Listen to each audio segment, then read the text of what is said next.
Hi, this is Travis Zimmerman of Speak My Word Ministries. Today's Daily Pulse is from the book of Acts, and it's about just worshiping Jesus Christ and not putting people on a pedestal, putting men on a pedestal or whomever, and we'll get to that in a second. You know, my favorite parts of the Bible are Matthew, Mark, Luke, and John, the Gospels. All just following Jesus. There is just nothing finer in the Bible than just hearing Jesus directly and working among His people like us. So whenever we get done with the Gospels and Easter, you're like, oh, there's a little bit of letdown. You read through the Scriptures and you're finishing up John. You're like, it's almost like Star Wars. You finish it, except even more of the Bible. But Acts jumps right back into it, and we're these compelling stories like we're going to share here. And where I'm taking today is in Acts chapter 10.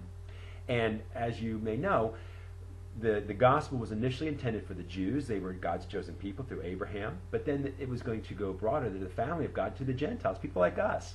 And here we encounter Peter, two people. We encounter Peter, the Apostle Peter, and we also encounter Cornelius, who was a God-fearing Roman centurion who tithed, he gave to the poor, he prayed regularly. He was a God-fearing man. So both Peter and Cornelius were getting a vision that they should come together.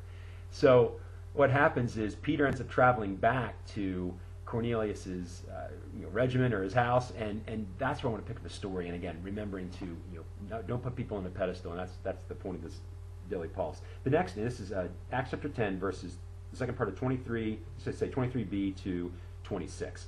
The next day, Peter started out with them, and some of the brothers from Joppa went along. The following day, he arrived at Caesarea. Cornelius was expecting them and had called together his relatives and close friends.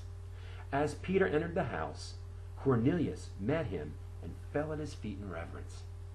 But Peter made him get up. "Stand up," he said. "I am only a man myself." And again, that's Acts chapter 10, verses 23b to 26.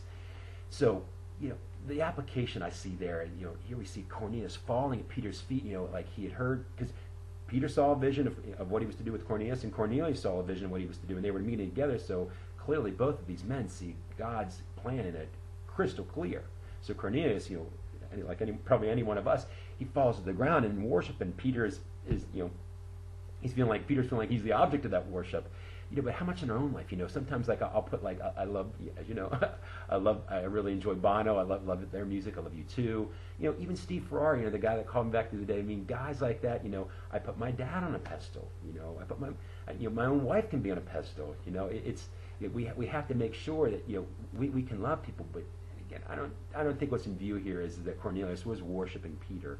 But just a little hint that I sense there in my own life is, sometimes I'll say, oh, well, that's this person. Oh, she does. That's her, and that's Joyce Meyer, and I'll put. But God intended us to worship Him, and Him alone, and that's the takeaway I want you to have today. Is that we are to worship God. All of us, as my friend Bill Luckenball says, the ground is level at the foot of the cross.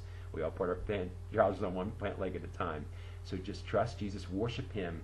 Give Him all your love and affection, and out of that you will have an abundance of love and affection to give to those in your life in Jesus' name. Amen.